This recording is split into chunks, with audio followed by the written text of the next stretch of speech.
Amém? Eu convido para você, meu querido, abrir sempre o coração da parte de Deus. Abre o teu coração que eu tenho certeza que o Senhor... Dá um pouquinho mais de retorno aqui, pastor. Eu tenho certeza que Deus vai criar algo dentro de você.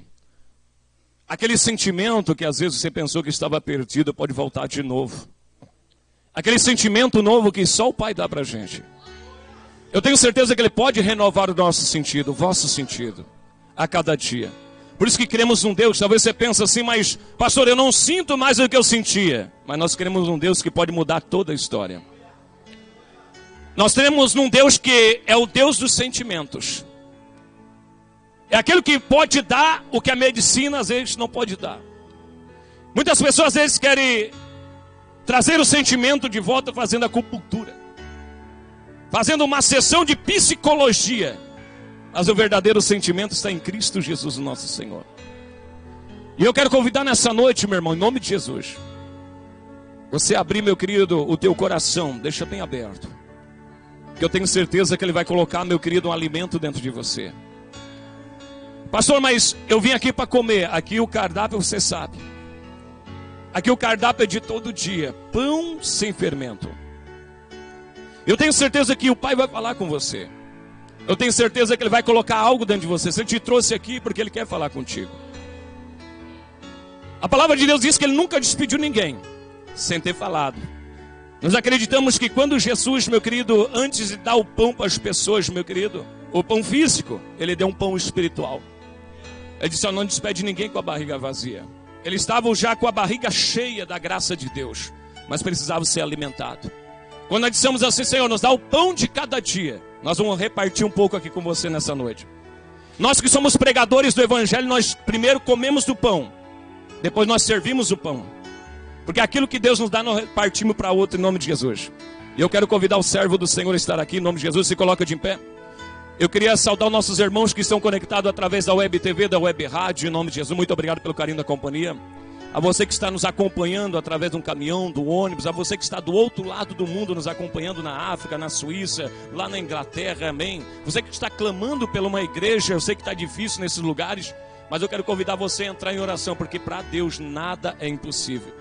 Eu sei que no seu país aí o pastor já está vendendo tudo que tem em cima do altar, está vendendo família, está vendendo filho, está vendendo filha, mas creia no Deus, meu querido, invisível, creia no Deus poderoso, que não precisa vender nada dentro da igreja para poder ter um servo de Deus. Eu quero dizer para você, clame ao Senhor, que Ele vai mandar um mensageiro, clamai ao dono da seara, que Ele vai mandar um mensageiro de Deus até o lugar, para você poder glorificar com a alma tranquila, em paz, em nome de Jesus. Vamos ouvir a palavra de Deus.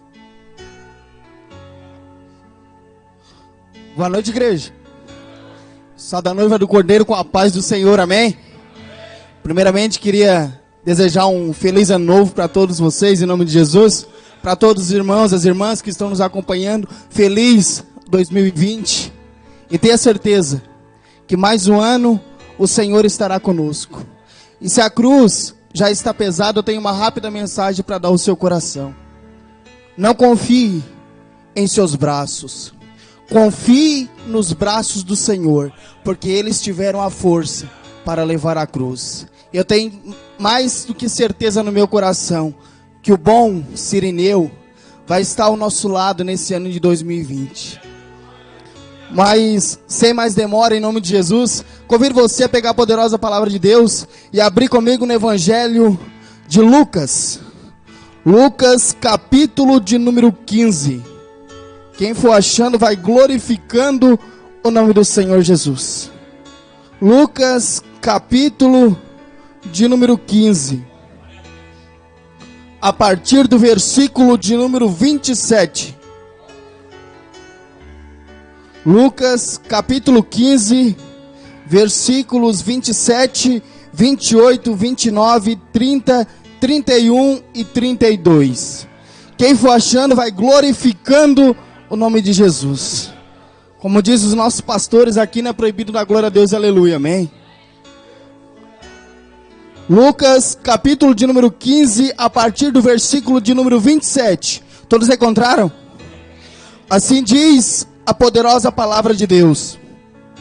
Ele lhe disse: veio teu irmão, e teu pai matou o bezerro cevado, porque o recebeu são e salvo. Mas ele se indignou e não queria entrar. E saindo o pai, estava diante dele. Mas respondendo ele, disse ao pai: eis que te sirvo há tantos anos, sem nunca transgredir o teu mandamento. E nunca me deste um cabrito, para alegrar-me com os meus amigos. Vindo, porém, este teu filho, que desperdiçou a tua fazenda com as meretrizes, mataste o bezerro cevado. E ele lhe disse: filho, tu sempre está comigo, e todas as minhas coisas são tuas. Mas era justo alegrar-nos e regozijar-nos, porque este teu irmão estava morto e reviveu, tinha se perdido e foi achado, diz a poderosa palavra de Deus. Podem tomar assento em nome de Jesus. Creio que todos nós já ouvimos, já lemos a parábola que ora acabei de ler aos vossos corações. Lucas deixa relatado para nós uma sequência de 3 parábolas. A primeira parábola é a parábola da ovelha perdida. A ovelha perdida significa aquele que se perde por falta de senso de direção. A segunda parábola conta a história da mulher que perdeu a dracma dentro de casa. O que significa isso, irmão Dudu? A pessoa que se perde por descuido. Mas aí chegamos na parábola do filho pródigo, que a qual acabei de ler aos nossos corações. Que tipifica o que, irmão Dudu? Aquele que se perde por escolha. E é sobre isso que eu quero falar um pouquinho nesta noite. Sobre essa parábola, sobre esse filho, sobre esse pai e sobre esse irmão. Vamos falar sobre o filho, o pai e o irmão. Debaixo do tema: Deus nos deixa escolher.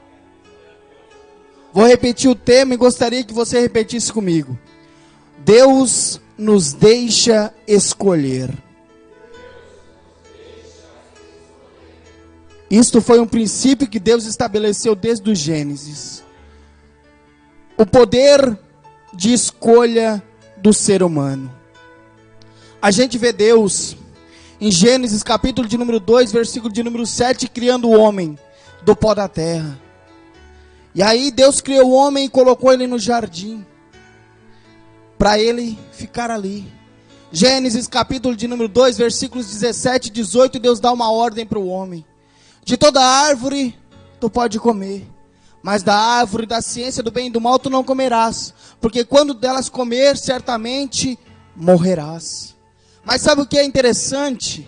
É que a Bíblia diz um pouquinho à frente que o homem cai, o homem peca. E Deus coloca o anjo e a espada para guardar o caminho da árvore da vida. Aí, se fizermos uma pergunta: por que Deus não colocou o anjo e a espada para guardar a árvore da ciência do bem e do mal? Para evitar que o homem pecasse? Porque se Deus colocasse, Deus não daria o poder de escolha a Adão. Então, desde o princípio, o homem foi livre para escolher. Aí vamos um pouquinho à frente, falando agora do povo de Israel. A Bíblia vai dizer em Deuteronômio, capítulo de número 30, do versículo 15 ao versículo de número 20, especificado no versículo de número 19. Eis que hoje eu coloco diante de vocês a vida e a morte, a bênção e a maldição. Escolhei. Deus sempre deu o poder de escolha ao ser humano. Deus sempre nos deu o livre-arbítrio. É por isso que eu não creio na predestinação fora de Cristo Jesus. Somos predestinados ao reino dos céus em Cristo Jesus. Porque eu não creio num Deus maldoso. Eu não creio num Deus que, como eles pregam aí fora, seria mais ou menos assim, assentado num trono com um carimbo na mão. Tu vai para o céu, tu vai para o inferno. Tu vai para o céu, tu vai para o inferno. Não, nosso Deus não é assim. Nosso Deus, Ele permite nós escolhermos o que queremos. Mas só que toda a escolha tem um resultado. Toda a decisão vai ter uma reação. Mateus, capítulo de número 8, vai dizer que Jesus, descendo do monte, se aproximou um leproso e o adorou. E quando o leproso adorou a Jesus, Jesus reagiu a favor dele, colocando a mão sobre ele e o curou. Então toda reação, toda ação gera uma reação de Deus. E aí chegamos na parábola do filho pródigo, que é aquele que se perdeu por escolha. Aí quero fazer uma pergunta aos nossos corações. Nós temos sabedoria nas nossas escolhas? Nós paramos e refletimos antes de agirmos? Ou a gente simplesmente age no calor da emoção? Aí vemos algo fantástico que eu acho em Jesus Cristo. Quando Jesus abria a boca para falar, é o que? Na maioria das vezes, ele gosta de colocar as pessoas em igualdade. Ele vai dizer que um pai tinha 2 filhos. E esses 2 filhos tinham o mesmo pai, a mesma casa, o mesmo pão, e os mesmos trabalhadores e as mesmas vestes.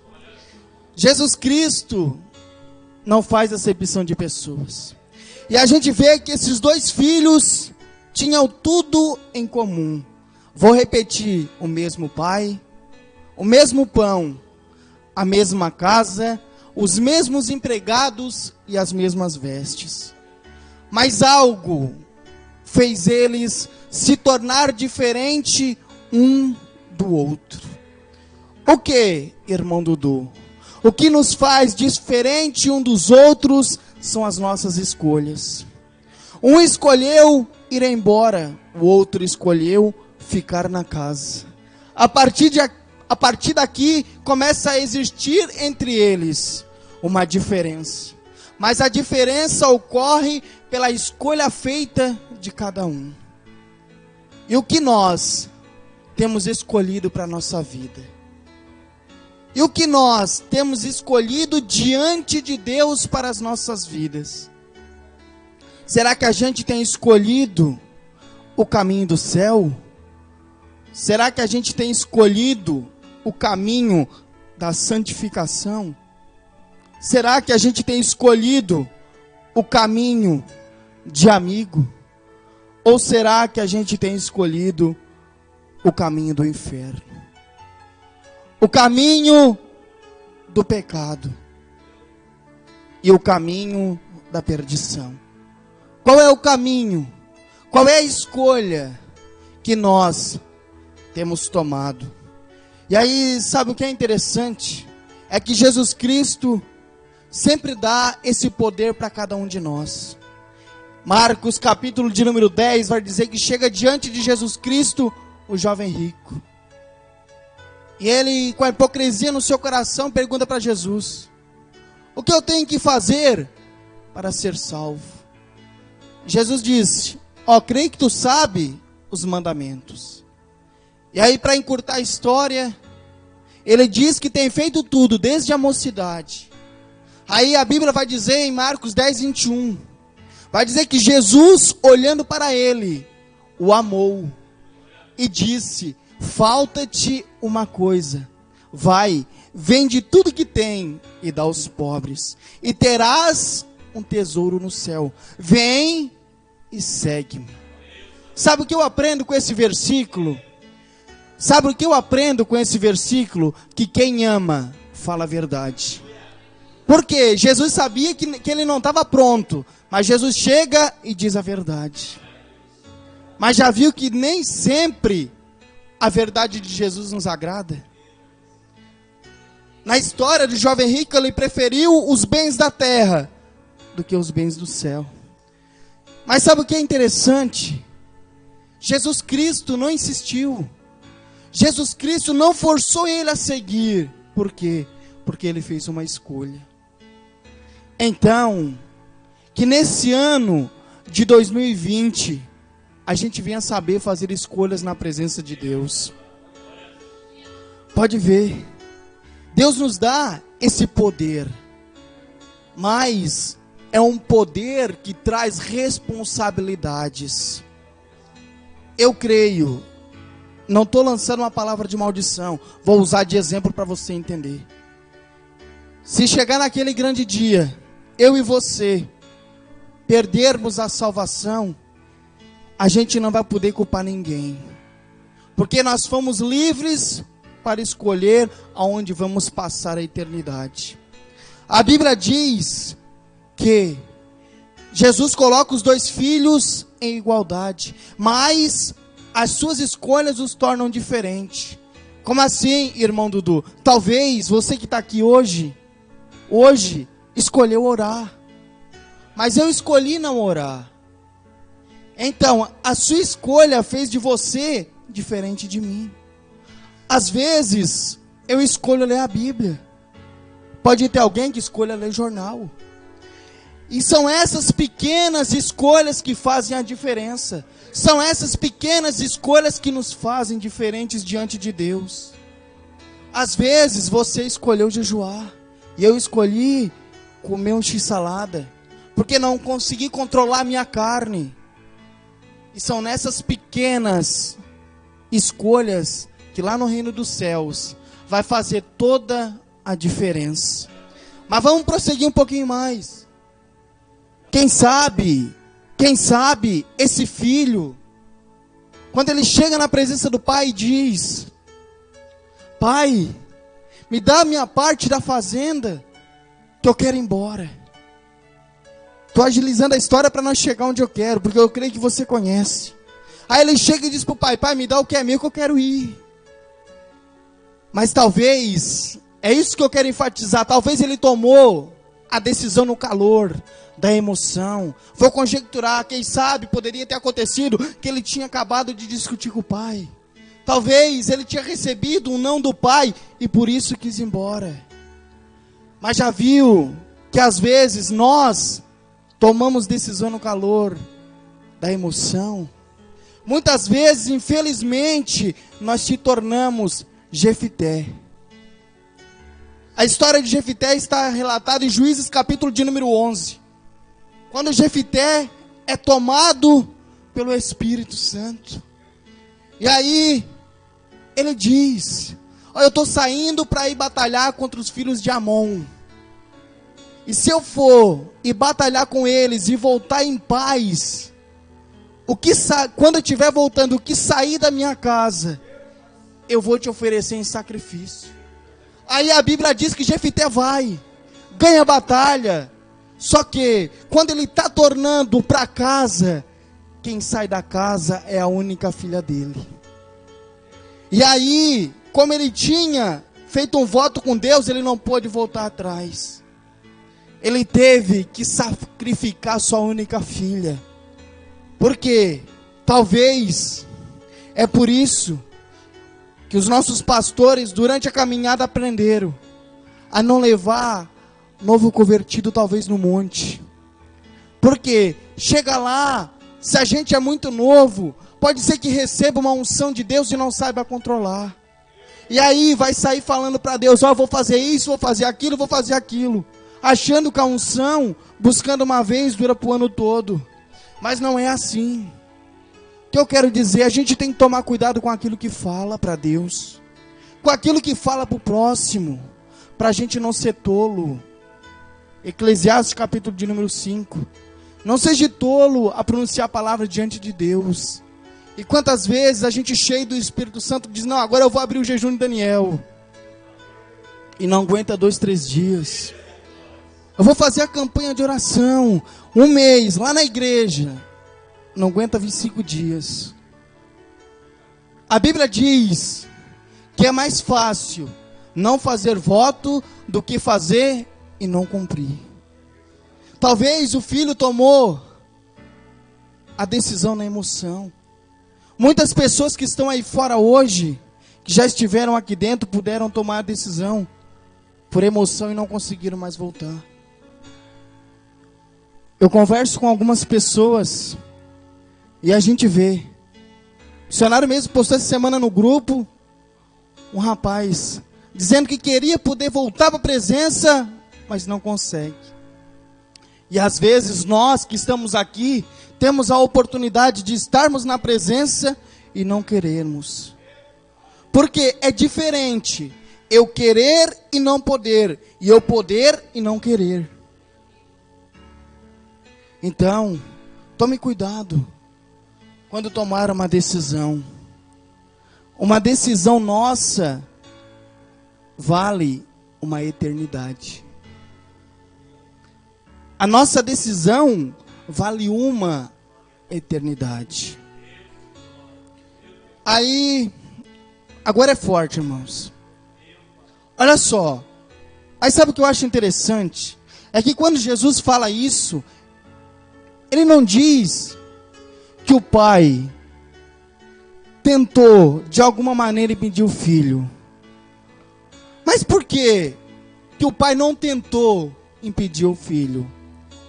Nunca se perguntou por quê? Porque o normal da gente é o quê? Ver alguém indo embora é fazer o quê? Correr atrás. Se preciso for, implora de joelho para não ir. Mas por que que o pai não fez nada? Trazendo para o nosso contexto, o pai é uma figura de Deus. E os 2 filhos, 2 tipos de filho que a gente vai ver depois. Olha só, mas por que que o pai não implorou para o filho ficar? Simplesmente uma única palavra: a presença. Se a presença do pai não é suficiente para que o filho ficasse, nada mais seria. Assim somos nós. Se nós estamos aqui nesta noite por outro motivo a não ser a presença, tudo é em vão. Porque se a presença do Pai não nos bastar, o que vai bastar? Por que a presença, irmão Dudu? Porque a presença, ela nos leva a confessar pecado. Quando Deus entra na casa de Zaqueu, quando Jesus entra na casa de Zaqueu, Jesus não fala nada. Zaqueu começa a botar os pecados para fora. Olha, eu roubei. Eu fiz isso, eu fiz aquilo. A presença basta para curar. Tinha um enfermo na casa. A enfermidade estava lá. Mas quando a presença de Jesus chegava, a enfermidade tinha que sair. A presença, ela liberta. Chegou em Gadara, o demônio estava mandando. A presença de Jesus chegou ali, o demônio tem que sair. Então, a presença nos basta. Às vezes a gente não quer ser igual a Moisés. Eu só vou, Senhor, se a tua presença for comigo. Então, se a gente está aqui nessa noite por causa de qualquer outra coisa e não está aqui por causa da presença, a gente tem que melhorar. Não adianta eu vir aqui para ver o pastor Angildo. É bom sentar e conversar com o pastor Angildo, mas a razão principal não é por conversar com o pastor Angildo, mas é porque Jesus está aqui na casa. E eu creio que o pastor Angildo também não vem em primeiro lugar para me ver. Ele vem porque Jesus está aqui. Por quê? Porque estou usando o pastor Angildo de exemplo para você entender. Porque se eu me espelhar somente no pastor Angildo, quer dizer que quando ele não vir, eu não venho? E se ele sai um ano para fazer missão pelo Brasil, eu vou ficar um ano sem vir na igreja? Então nós temos que vir primeiramente por causa da presença. Porque a presença é tudo que a gente precisa. Porque se a gente tem a presença, a gente é curado. Se a gente tem a presença, a gente é fortalecido. Porque o poder dele se aperfeiçoa na nossa fraqueza. Mas só porque eu estou na presença. Se eu tenho a presença, eu tenho a graça para vencer o pecado. Tá pegando aí? Aí, imagina um pouquinho mais. Agora vamos imaginar aqui comigo. O pai, depois que o filho saiu, passeando pela casa, pastor. Imagine comigo. O pai, passeando pela casa. Quem sabe o primeiro cômodo que o pai foi o quarto do filho. Imagina, o pai, vou conjecturar para você, com lencinho, assim nas mãos, passando pelo quarto, aonde costumava ver o filho, todos os dias, quem sabe, todas as noites ali. Agora trazendo para nós, será que Deus tem nos encontrado no quarto? Quando Deus passa na nossa casa, Ele nos acha, Mateus 6,6. Mas quando tu orares, fecha a porta do teu quarto e fale em secreto ao teu pai. Aí vamos um pouquinho mais fundo. Imagina o pai saindo do quarto, pastor, e passando pela mesa, lugar de comunhão, aonde tinha comunhão com o pai e com o irmão. Imagina, a mesa é lugar de comunhão, aonde a família se reúne. Aí, trazendo para nós, quando Deus passa na mesa de casa, nos vê em comunhão com o pai e com o irmão. Aí vemos que, sabe o que é interessante? É que apesar do filho, preste atenção, apesar do filho ter ido embora, vou repetir bem devagarzinho para você pegar o mistério. Apesar do filho ter ido embora, a casa do pai continuou aberta e os trabalhadores trabalhando. O que significa isso? Se eu não quiser o reino vai prosseguir sem mim. Se o Judas não quer, o Matias está só esperando.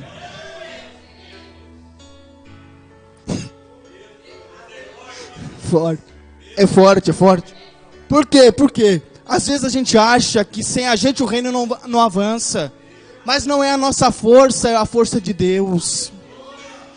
Nós temos que entender que o reino chegou até aqui sem a gente estar na presença. E se a gente não estiver na presença, o reino vai continuar. Porque a palavra de Deus tem que se cumprir. E se o Judas não quer, está vendendo Jesus, o Matias está só esperando a oportunidade para levar o evangelho. Papai vai te pegar aí do outro lado, Judas, hein? Porque, não tem coisa mais gostosa do que a gente trabalhar para Jesus. É sofrido? É. É chorado? É. É gemido? É. Mas a gente nunca está sozinho. Não vou ser hipócrita aqui que dizer que é fácil, não é. Todo mundo sabe que não é. Mas o mesmo Deus sempre colocou isso no meu coração. O mesmo Deus que sustentou os apóstolos, que passaram muito mais coisa, é o mesmo Deus que nos sustenta. Aí, vamos agora entrar nos versículos que a hora eu li aos nossos corações. Tá pegando aí? Lucas 15, 27. Vamos começar por aqui, em nome de Jesus. Lucas 15, 27. Achou aí?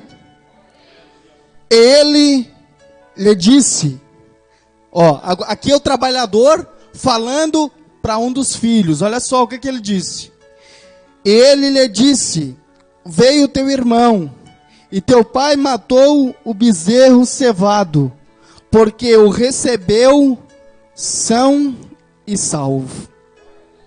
Olha só, aqui tem uma explicação gostosa. Olha só, o trabalhador da casa vai dizer que o pai recebeu o filho são e salvo. Mas só que, quando ele falou isso aqui, o filho já tinha comido e já estava vestido. Então olha só, para mim, na fé, ter uma saúde espiritual e ser salvo, eu tenho que estar na presença. A cura interior e a salvação só vem se estar na presença. Porque quando o filho foi embora, o pai tirou dele a aliança, as vestes e a sandália. Então quer dizer o quê? Quando eu estou no mundo, ninguém tem compromisso comigo. Porque Satanás não tem compromisso com ninguém. Quando eu estou no mundo, a vergonha do meu pecado está à mostra. Aí a gente entende porque em Apocalipse 3,18 Jesus diz: vem e compra de mim, veste para que tampe a vergonha da tua nudez. E sem a presença, sem estar na presença, não tem a sandália. Que simboliza o quê? O poder para pregar o evangelho e para pisar sobre Satanás e seus demônios. Então, sem estar na presença, eu não sou salvo. E eu não sou são. Se eu não sou são, eu sou doente. E o filho tinha uma doença. A doença da fome. Só o pão supriu a necessidade do filho. E a gente sabe que o pão simboliza Jesus Cristo de Nazaré. Porque ele disse: eu sou o pão vivo que desceu do céu. Então, se você temos feridas, só vai ser curado na presença. Se nós temos alguma doença, só pode ser curado na presença. E aí, sabe o que é interessante? É que é forte. O interessante é que vou pegar o meu contexto. Estar são não significa que eu sou salvo. Porque ele vai dizer, são e salvo. Então são duas coisas. Então, um exemplo, vou conjecturar. Eu pregando a palavra não quer dizer que eu sou salvo. Por quê? Judas, Lucas capítulo de número 9, vai dizer que Jesus chamou os 12 e deu poder para expulsar demônios, curar enfermo e pregar o evangelho. Judas fez tudo isso, mas não foi salvo. Por quê? Se pregar a palavra, leva para o céu, os falsos profetas vão tudo para o céu. E não é assim. Não é porque eu prego que eu sou salvo. Não é porque eu louvo que é testificação que eu sou salvo. A testificação da salvação vem pela obediência da palavra. Porque quando eu obedeço a palavra, eu recebo o Espírito Santo, que é o selo de Deus. Não entristeçais o Espírito Santo, no quais está selado para o grande dia do Senhor. Então a testificação que eu sou salvo vem pela obediência da palavra. E a testificação que eu estou condenado também vem por não obedecer a palavra de Deus. Paulo diz, numa das cartas aos irmãos de Tessalônica, que vai vir uma condenação sobre aqueles que não obedecem o evangelho de Cristo Jesus. Vamos prosseguir então, em nome de Jesus. Lucas 15, 28. Show aí? Agora o filho falando, o filho que estava na casa, preste atenção. Mas ele, o filho, se indignou e não queria entrar. E saindo o pai, estava com ele. Olha só. Lembrando que, versículo de número 28, Lucas vai deixar relatado, falando sobre o filho que permaneceu na casa. Mas olha só. Sabe o que me chama a atenção? é o sentimento que o filho tinha no coração. Sentimento da carne. Sentimento de indignação contra o próximo. Olha só. Tipifica o quê? Duas coisas. Os dinossauros da fé. Que é o dinossauro na fé? É aquele que está 100 anos na presença de Deus, mas o sentimento continua o mesmo. E também tipifica outra coisa que a gente vai entender um pouquinho melhor no versículo de número 30. Tipifica o quê? Os filhos por obediência. Porque existe dois tipos de filho, a gente vai entender um pouquinho mais abaixo, que é o filho por obediência e o filho por arrependimento. O pai vai chamar de filho porque estava na casa, estava na presença. E o outro, Deus vai chamar de filho também porque se arrependeu. E aí, o que é mais interessante é o quê? É que ele estava na casa do pai, mas o seu sentimento não mudou. Tipifica o quê, irmão Dudu? Olha só, não adianta eu estar somente na presença. E nós precisamos aprender isso. Por quê, irmão Dudu? Porque senão a gente vem aqui toda sexta, todo domingo, sobe um monte na terça e continua o mesmo. Não há uma transformação dentro de nós. Indignação contra o seu irmão. A Bíblia diz que se eu aborrecer o meu irmão, eu sou homicida dele. Olha só, ele não devia ter ficado contente com a volta do irmão? Ele não deveria ter se alegrado juntamente com seu pai? Mas quem sabe, ele ainda era avarento. Ele tipifica os crentes do século 21. Que o quê? Que fica pegado na herança. Fica pegado na fazenda. Fica pegado nas coisas terrenas. Versículo 29. Mas, agora o pai falando, ó. Mas respondendo ele, disse... o filho vai falar, perdão. Mas respondendo ele, disse ao pai: eis que te sirvo há tantos anos, sem nunca transgredir o teu mandamento, e nunca me deste um cabrito para alegrar-me com os meus amigos. Olha só. Então vemos, aprendemos o quê? Que o tempo de caminhada com Deus, o tempo na presença de Deus, não significa conversão genuína.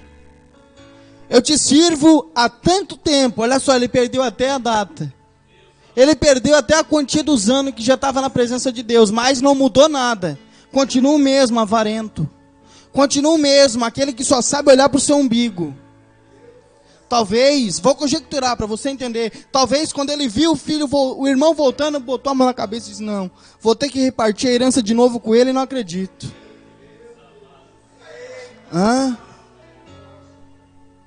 Em vez de se alegrar. Então, tempo de caminhada não significa conversão. Pedro levou 3 anos e meio mais ou menos. Paulo foi mais rápido. Paulo estava indo para Damasco, se encontrou com Jesus, se batizou e já se esforçava para pregar a Cristo.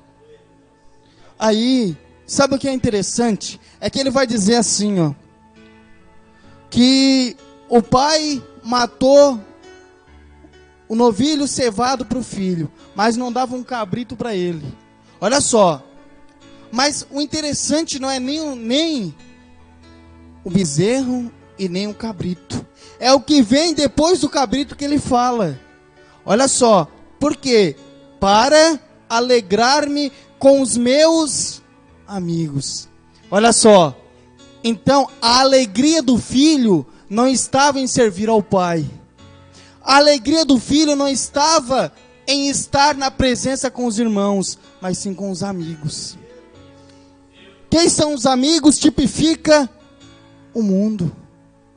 Então, mas lembra quando Jesus fala em João 8,56, que Abraão exultou em ver o meu dia, e viu e alegrou-se.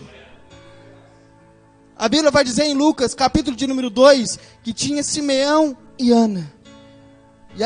E o Espírito Santo garantiu a Simeão que ele não morreria antes que visse a salvação de Deus. E nós vemos que ele se alegrou e disse: Senhor, despede o teu servo em paz, porque os meus olhos já contemplaram a tua salvação. Aí o salmista vem e diz: alegrei-me quando me disseram, vamos à casa do Senhor. Que dirá estar na casa? Aí abre-se uma lacuna para nós. A nossa alegria está em estar na presença de Deus.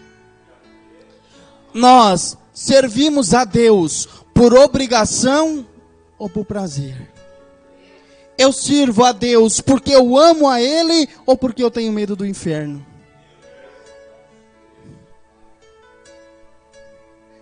Talvez, se uma pessoa guardar a palavra para não ir para o inferno, pode ser que ela seja salva. Mas não tem nada melhor do que a gente guardar a palavra porque a gente ama Jesus. Se alguém me ama, guardará a minha palavra. O meu Pai o amará e nós viemos a Ele e faremos nele morada. Nada melhor do que a gente provar o céu, ainda aqui na terra. E aí, sabe o que é interessante? É que a palavra de Deus vai dizer que ele não tinha, tipifica que ele não tinha alegria de servir a Deus. Mas a alegria dele estava nas pessoas e não em Deus. A gente precisa ter alegria quando está somente nós e Deus na sua presença. Aí, agora eu quero chegar aqui, ó, versículo de número 31, em caminho para o final. E ele lhe disse: filho, tu sempre estás comigo, e todas as coisas são tuas. Vou repetir. Mas ele lhe disse: filho,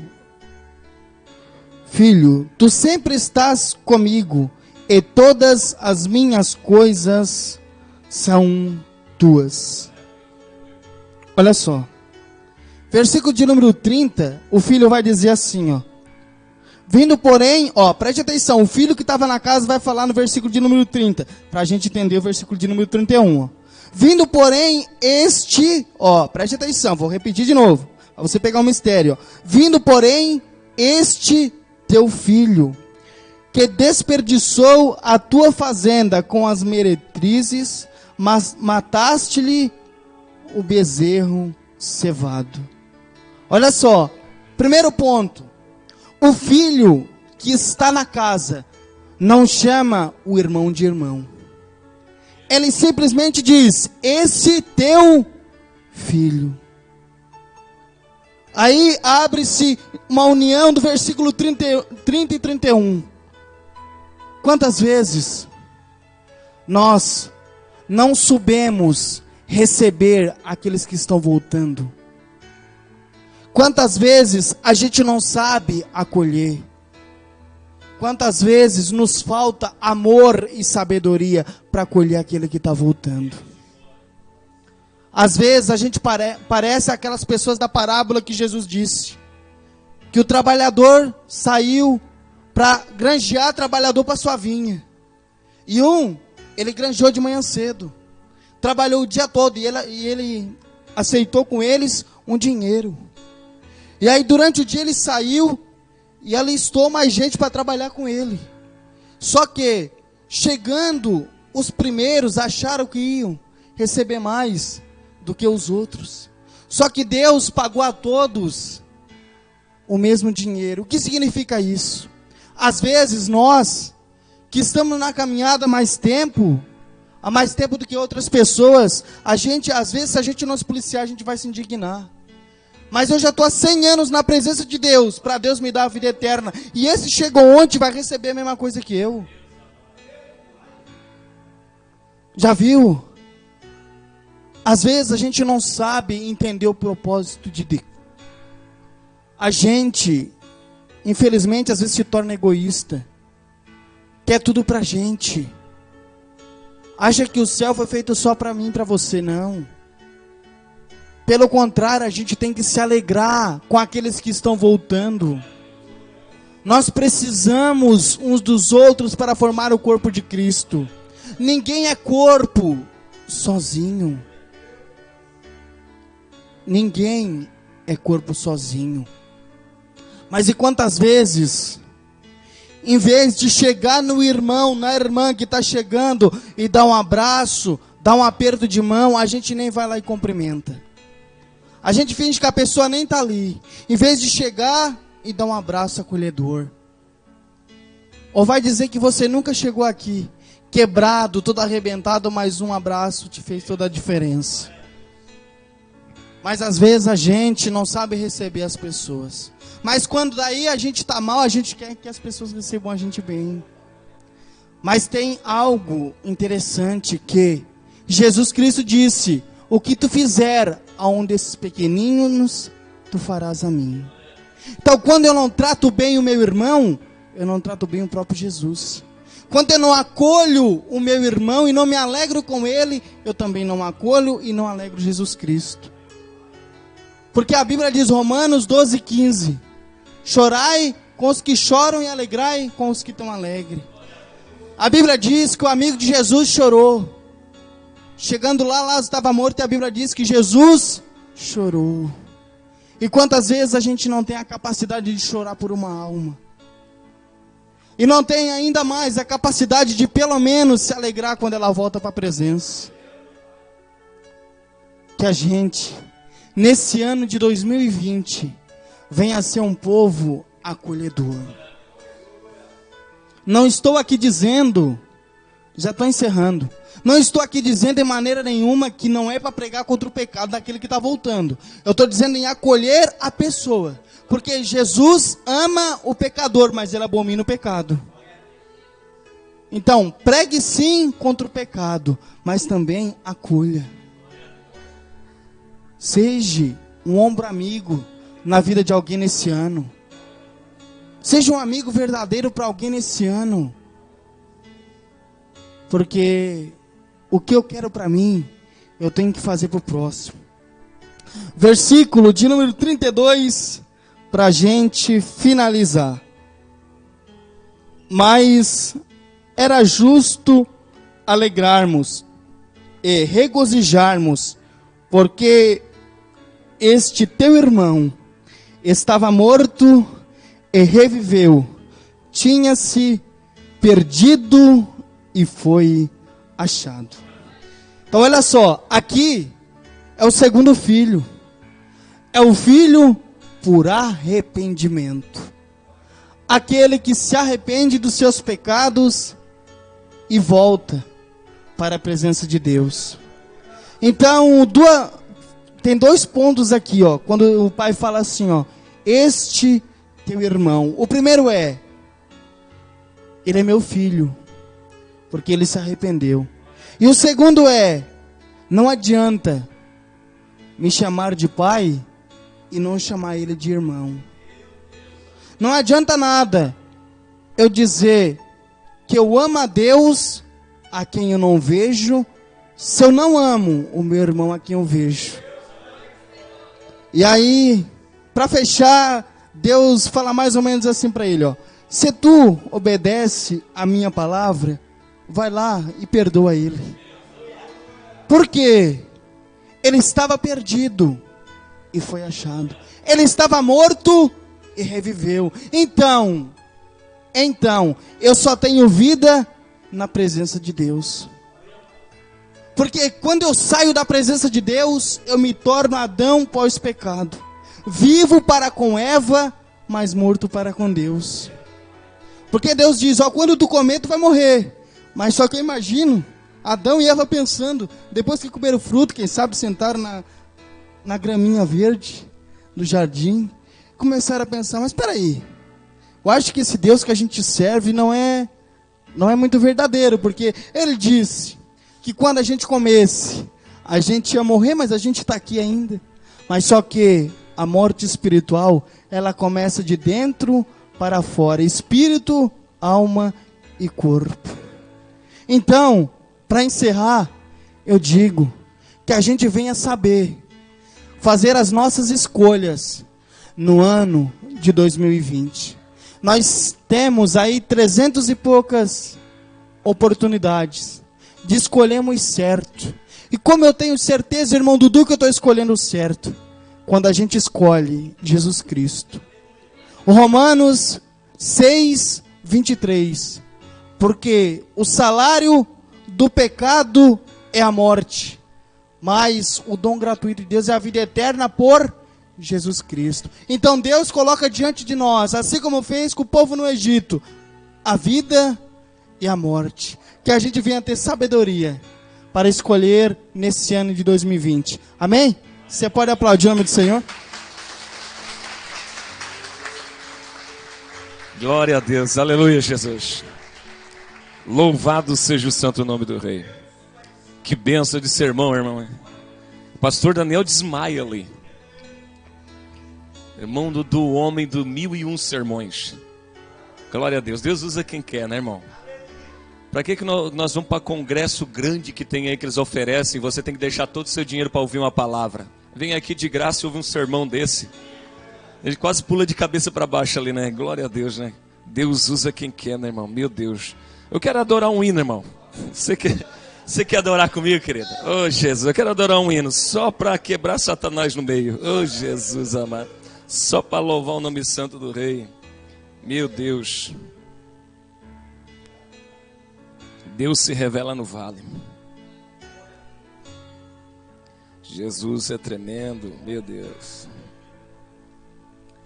Glória a Deus. Oh, Jesus. Desculpa aí, meus irmãos, vocês estão ao vivo ainda. Glória a Deus. Você está empolgado que a gente não quer acabar o culto, irmão.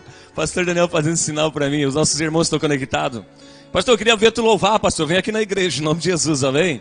Vocês que estão aí, vem aqui com a gente, em nome de Jesus. Um abraço. Nossos irmãos estão lá na Bahia. Nossos missionários que estão lá no Piauí, amém? O irmão Rubens, profeta Cosme, muito obrigado pelo carinho. Em breve a gente está indo aí visitar vocês, em nome de Jesus. A nossos irmãos que estão lá em São Paulo, nosso irmão Renato, querido, um abraço, querido, a essas famílias que estão aí ganhando as almas para Cristo Jesus, muito obrigado. Nossos irmãos que estão nos acompanhando, muito obrigado pelo carinho da companhia. Não esqueça, em nome de Jesus Cristo, você é o nosso convidado domingo aqui, a partir das 19h30, para você estar adorando, glorificando o nome santo do Senhor e ouvindo uma palavra. Um abraço, beijão no coração, estaremos orando por você. Glória a Deus.